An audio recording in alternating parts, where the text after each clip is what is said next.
মুক্তি কোলাহল বন্দি শৃঙ্খলে, কাহারা কারাবাসে মুক্তি হাসি হাসে, জুটেছে ভয় বাধা স্বাধীন হিয়া তলে, রক্ত নিশি ভরে।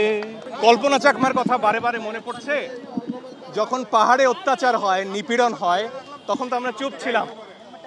কল্পনা চাকমা অনেক আগে আমাদের বলেছিলেন যে এক সময় সমতলে এই নিপীড়ন নেমে আসবে।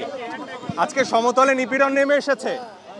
আমরা যারা এতদিন চুপ ছিলাম, আমাদের সন্তানদের, আমাদের ভাইদের রক্ত, মেধাবী ছাত্রছাত্রী, দেশের সম্পদ, তারা শুধুমাত্র তারা ছাত্র এই পরিচয়ে তাদের তুলে নেওয়া হয়েছে।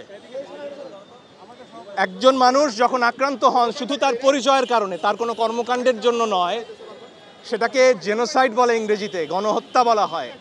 শুধু ছাত্র এই পরিচয়ে রাতের বেলা বাসা থেকে তুলে নেওয়া হবে, শুধু ছাত্র এই পরিচয়ে এখানে আসা মাত্রই তাদেরকে গ্রেফতার করা হবে, এ অন্যায়। সংযুক্ত আরব আমিরাতে আমাদের যে ভাইয়েরা গ্রেফতার হয়েছেন, তাদের ব্যাপারে নাকি সরকার বলেছেন ও দেশের আইন বড় কঠিন, তাই তাদের ব্যাপারে কিছু করার নেই। তাহলে বাংলাদেশের আইন কোথায়? আমার মত প্রকাশের অধিকার কোথায়? আমার সমাবেশের অধিকার কোথায়? আমার সংবিধান আজকে কোথায়? এই আমাদের প্রশ্ন।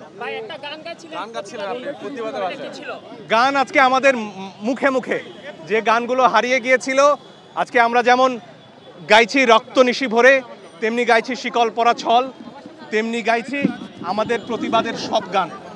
আজকে মুক্তিযুদ্ধের গানে যদি আমরা ফেরত যাই, সেখানে দেখবো একই বঞ্চনার কথা এবং তার বিরুদ্ধে বাঙালির প্রতিবাদের কথা এসব গানে আছে। আমার সংস্কৃতি, আমার গান, আমার ঐতিহ্য, কেউ আমার মুখের ভাষা কেড়ে নিতে পারবে না।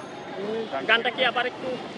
আজি রক্ত নিশি ভরে একিয়ে শুনি ওরে, মুক্তি কোলাহল বন্দি শৃঙ্খলে, কাহারা কারাবাসে মুক্তি হাসি হাসে, জুটেছে ভয় বাধা স্বাধীন হিয়া তলে, রক্ত নিশি ভরে। আমাদের ভাইদের কথা নজরুল অনেক আগে বলে গেছেন। ওরা দুপায়ে দলে গেল মরণ সংকারে, সবারে ডেকে গেল শিকল ঝংকারে।